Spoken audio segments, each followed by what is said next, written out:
तो लेकिन वो फर्स्ट टाइम वो कंज्यूमर जो है, वो एंड यूजर जो है, आपकी रिटेल भाइयों से, आपके दुकानदार से क्यों लेके आपका प्रोडक्ट जाएगा?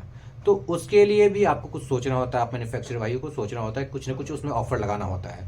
आप हमारे इस आइडिया को के बारे में आप हमें कमेंट कर सकते हैं, और अगर आपके पास भी मार्केटिंग का एक नया स्टार्टअप के लिए मार्केटिंग का कोई नया आइडिया है, कुछ नया उस पर अपडेट है, तो आप भी हमें सजेस्ट कर सकते हैं कमेंट करके।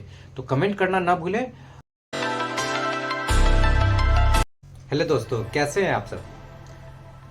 आज मैं आप सभी से बात करना चाह रहा हूँ, स्पेशली अपने मैन्युफैक्चरर भाइयों के लिए जो कि हमारे बिहार के साइड में हैं। उनके लिए स्पेशली मैं बात करना चाहता हूँ, जो कि अभी ये या तो छोटे से मैन्युफैक्चरर हैं, अपने नाम का कोई प्रोडक्ट बना रहे हैं स्पेशली क्लीनिंग प्रोडक्ट्स में, और या फिर वो छोटा सा एक स्टार्टअप करे हैं।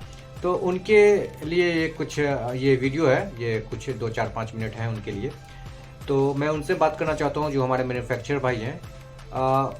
जो अपना ब्रांड या अपने नाम से जो भी प्रोडक्ट मार्केट में लॉन्च करते हैं, अपने नाम से लेके आते हैं, तो उसको बहुत सारे चैलेंजेस फेस करने होते हैं मार्केट में, क्योंकि आपसे पहले बहुत सारे बड़े बड़े ब्रांड, मल्टीनेशनल ब्रांड सब उस प्रोडक्ट को ऑलरेडी सेल कर रहे होते हैं।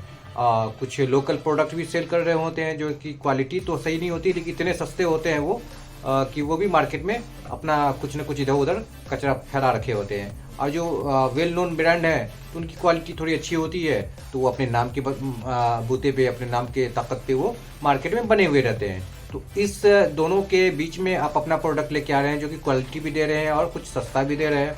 तो इसमें आपको मार्केट में आने के चांसेस रहते हैं कि आप मार्केट में थोड़ा सर्वाइव कर जाएगा, लेकिन फिर भी बहुत सारे चैलेंजेस आपको फेस करने होते हैं। तो सबसे पहले आप क्या करते हैं, आप जो मैन्युफैक्चरर हैं, तो आप अपने डिस्ट्रीब्यूटर को, होलसेलर को, या फिर आपके रिटेल दुकानदार जो हैं, उनको आप मार्जिन देते हैं कि आप उस कंपनी के का ये प्रोडक्ट बेच रहे हैं, तो उसमें आपको 8% आ रहा है, तो हमारा प्रोडक्ट बेचिएगा तो हम 10% देंगे, 12% देंगे। इस तरीके से आप उनको कन्विंस करते हैं, और उनको भी 1-2%, 4% ज़्यादा मिलता है, तो वो कोशिश करते हैं कि आपका प्रोडक्ट वो ले ले। तो आप फिर क्या करते हैं कि दो ऑप्शन वहाँ पर डालते हैं। एक करते हैं कि आप मार्जिन ज़्यादा दे देते हैं अपने डिस्ट्रीब्यूटर को, होलसेलर को, रिटेलर को, या जो भी आपके सप्लायर हैं, उनको आप मार्जिन ज़्यादा देते हो, तो आपका माल ले लेते हैं। लेकिन और कंज्यूमर आपका क्यों ले? एंड यूज़र जो है, जो आपके रिटेलर का जो ग्राहक है, वो कस्टमर क्यों ले आपका प्रोडक्ट? जो उसको घर में ले जाकर आपका प्रोडक्ट यूज़ करना है, उसको तो कुछ चाहिए। तो आप कहते हैं कि हम क्वालिटी दे रहे हैं या फिर सस्ता दे रहे हैं, ये मैटर नहीं है। आप क्वालिटी अगर दे भी रहे हैं, जाने माने जो भी मार्केट में अच्छे ब्रांड है, उसके कंपेयर का, उसके लेवल का अगर आप क्वालिटी दे रहे हैं, या उससे ऊपर क्वालिटी भी दे रहे हैं, तो वो क्वालिटी तब जाके पता होगा जब आपका प्रोडक्ट कोई कंज्यूमर यूज़ कर चुका हो। तब उसे पता चलेगा कि नहीं भाई, ये क्वालिटी सही है, इसको हम दोबारा यूज़ कर सकते हैं। तो जो ऑलरेडी आपके प्रोडक्ट को यूज़ कर लिया है, उसकी क्वालिटी उसको समझ में आ गई है, तो ऑलरेडी फिर आएगा मार्केट में, तो आप ही का प्रोडक्ट लेकर जाएगा। तो लेकिन वो फर्स्ट टाइम वो कंज्यूमर जो है, वो एंड यूज़र जो है, आपकी रिटेल भाइयों से, आपके दुकानदार से क्यों लेके आपका प्रोडक्ट जाएगा? तो उसके लिए भी आपको कुछ सोचना होता है, आप मैन्युफैक्चरर भाइयों को सोचना होता है, कुछ ना कुछ उसमें ऑफर लगाना होता है। कभी ये, कभी वो आपको कुछ ना कुछ ऑफर देना पड़ता है। एक तो ठीक है, जो आपके मार्केट में जो जाने माने ब्रांड चल रहे हैं, तो उसके एमआरपी से आपका एमआरपी थोड़ा कम होता है, और आपके जो सप्लायर हैं उनको आपने ज़्यादा कमीशन देना होता है, बीच के जो परसेंटेज होते हैं वो ज़्यादा देना होता है। उसके बाद और क्वालिटी आपको अच्छा देना होता है, और कुछ न कुछ हर सीज़न में कुछ नया ऑफर बोल के आपको, चाहे वो फेस्टिवल सीजन हो, विंटर सीजन हो, समर सीजन हो, अलग अलग बोल के आपको कुछ न कुछ ऑफर नया निकालते रहना चाहिए, जिससे कंज्यूमर आपके साथ इंगेज्ड है। वो आज ये फ्री है तो आपके साथ ये फ्री को एंजॉय करिए, कल वो फ्री है तो कल वो फ्री आपके साथ एंजॉय करिए। तो रोज़ रोज़ कुछ ना कुछ उसमें नया वो अपडेट करता रहे। तो उस सिलसिले में ये विंटर सेल चल रहा है हमारे बिहार में, तो उसमें हमने भी कुछ नया अपडेट किया है। दीपावली सीज़न में हमने किया था, एक पर एक फ्री था हमारे प्रोडक्ट्स में। तो अभी विंटर सीज़न है, तो इसमें भी कुछ करते हैं। तो रोज़ रोज़ आपको आपके प्रोडक्ट के साथ कुछ ना कुछ नया अपडेट करते रहना चाहिए। आपको प्रोडक्ट तो रोज़ रोज़ बेहतर क्वालिटी का बनाते जाना है। एक फार्मूला जो आपका सेट हो गया है, उसको अच्छा ही करते जाना है, उससे नीचे तो आ नहीं सकते हैं। आपका जो पैकेजिंग है, आपका जो स्टिकर है, आपका जो कलर कॉम्बिनेशन है, जो आपका फॉन्ट यूज़ कर रहे हैं, उसको भी रोज़ रोज़ आप अपडेट करते रहें, नया डिज़ाइन। क्योंकि फर्स्ट डे आप सब कुछ एकदम ओके नहीं बना सकते हैं, ना ही डिज़ाइन आपका सही आ सकता है, लेकिन जैसे जैसे आप अपने उस फील्ड में जुड़े रहते हैं, तो आपको बहुत कुछ सीखने को मिलता है। और तो उस सीखते सीखते आप अपने आप को अपडेट करते हैं, तो आपका प्रोडक्ट धीरे धीरे करके वो बहुत खूबसूरत और बहुत अच्छी क्वालिटी का बनता जाता है वो। और आप उसका और आपका जो मैन्युफैक्चरिंग रेट जो है, आपका जो कॉस्टिंग पड़ता है उसको बनाने का, उसको भी आप धीरे धीरे नीचे करते जाते हैं। इसके लिए आपको समय लगता है। वो समय इसलिए लगता है क्योंकि आपको अपने मार्केट को, अपने प्रोडक्ट को और अपने रॉ मटेरियल की मार्केट को जानना पड़ता है कि कैसे कैसे कैसे कहाँ पर क्या काम होता है। आप जैसे कि सपोज कि आपने ये ग्लास क्लीनर का एम्प्टी बोतल मंगवाया आपने, तो कहीं से आपने बोतल मंगाया तो कोई और डेट में दिया। अभी स्टार्टिंग में आपने मंगाते थे 50, 100, 200, 500 पीस मंगवाते थे, कोई और डेट में देता था। अब आप थोड़े से बड़ा सोच रहे हैं तो आप एक बार में 2000, 5000 ला रहे हैं तो कुछ और डेट आपका डाउन हो गया। उसी तरीके से अगर आप स्टिकर प्रिंट करवा रहे थे तो लोकल में अगर स्टिकर प्रिंट करा रहे तो स्टिकर पर स्टिकर आपका कॉस्ट बढ़ रहा था।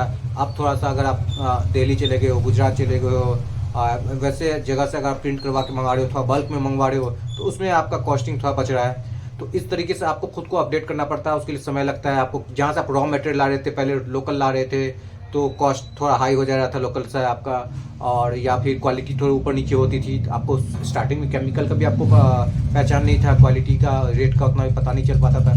तो आपका उससे रॉ मटेरियल के वजह से भी आपका वो प्रोडक्ट का जो फाइनल कॉस्टिंग जो होता था वो हाई हो जाता था, जिससे आपका मार्जिन कम हो जाता था। तो धीरे धीरे वक्त के साथ साथ आप वो भी सीखते जाइएगा और आपको वो समझ आता जाएगा। तो उसी तरीके से आपको आपका जो डिज़ाइन है, आपके प्रोडक्ट का जो स्टिकर है, रैपर है, जो उसका कलर कॉम्बिनेशन है, जो उसका फॉन्ट यूज़ कर रहे हैं, वो भी आप खुद से उसको अपडेट करते रहिएगा। आपको खुद लगेगा नहीं लास्ट टाइम जो मैंने प्रिंट करवाया था वो ऐसा था, उस पर उसका बैकग्राउंड कलर ये था, तो इस बार हम उसमें ये बैकग्राउंड पे ये बैकग्राउंड अगर चेंज कर देते हैं सॉरी, तो वो सही हो जाएगा। तो इस तरीके से आपको वो खुद का नॉलेज आता है, लेकिन उस नॉलेज के लिए आपको थोड़ा समय देना पड़ेगा, अपने प्रोडक्ट को समझना पड़ेगा, अपने कंपनी का जो भी अपने ब्रांड का जो नाम है उसको जानना पड़ेगा। और अपने चाहे आप कहीं से खाली बोतल खरीद रहे हैं, खाली डब्बा खरीद रहे हैं, या फिर कहीं से अपना रॉ मटेरियल खरीद रहे हैं, केमिकल खरीद रहे हैं, या स्टिकर्स बनवा रहे हैं, सब मार्केट को आपको खुद से विजिट करके अच्छे से जानना होगा कि कहीं भी आप नाजायज़ पैसा ना दें, कहीं भी ज़्यादा पैसा ना दें। क्योंकि आप कहीं किसी एक फील्ड में भी अगर ज़्यादा पैसा देते रहे, 1 रुपये पर बोतल बोल के भी, तो आपका कॉस्टिंग हाई हो जा रहा है। तो उसी तरीके से जब आप अपने प्रोडक्ट को जान जाइएगा तो फिर अपने प्रोडक्ट के साथ आप खेलना शुरू कर दीजिएगा। मार्केट में बहुत मज़ा आने वाला है, क्योंकि मार्केट में अभी भी डिमांड और सप्लाई में बहुत गैप है, ये specially house hold cleaning products में। तो आप इसमें आ सकते हैं। तो हमने अभी जो आपको ये वीडियो जो मैंने स्टार्ट किया था कि मैंने अभी फिर से कुछ अपडेट किया है।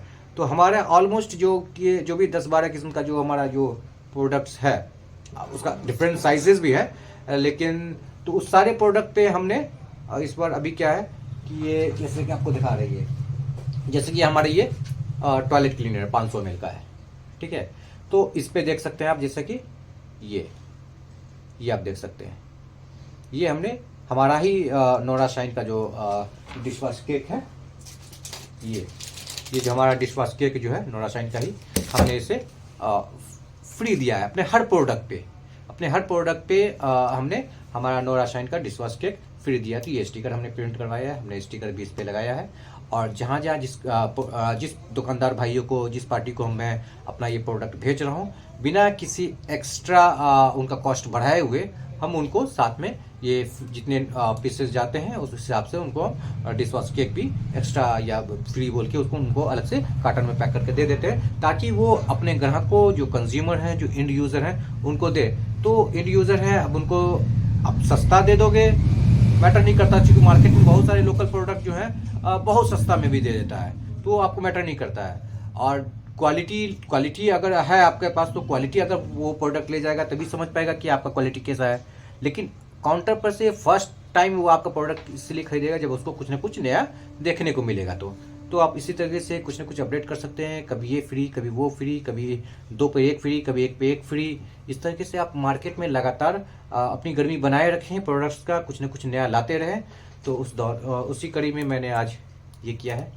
तो आपको कैसा लगा ये हमारा आइडिया, आप हमें कमेंट करके बता सकते हैं। और अगर अभी तक आपने हमारे वीडियो को लाइक और चैनल को सब्सक्राइब नहीं किया है तो जल्द से जल्द आप हमारे वीडियो को लाइक और चैनल को सब्सक्राइब कर दें, ताकि इसी तरीके से आपसे हमें बात करने का मौका मिलता रहे। और आपके बीच आप हमसे कमेंट से बात कर सकते हैं और हम आपके बीच इसी तरीके से वीडियो लेकर आते रहें। तो आप हमारे इस आइडिया को के बारे में आप हमें कमेंट कर सकते हैं। और अगर आपके पास भी मार्केटिंग का एक नया स्टार्टअप के लिए मार्केटिंग का कोई नया आइडिया है, कुछ नया उस पर अपडेट है, तो आप भी हमें सजेस्ट कर सकते हैं कमेंट करके। तो कमेंट करना ना भूलें, और वीडियो अंत तक देखने के लिए आपका बहुत बहुत धन्यवाद। Thank you.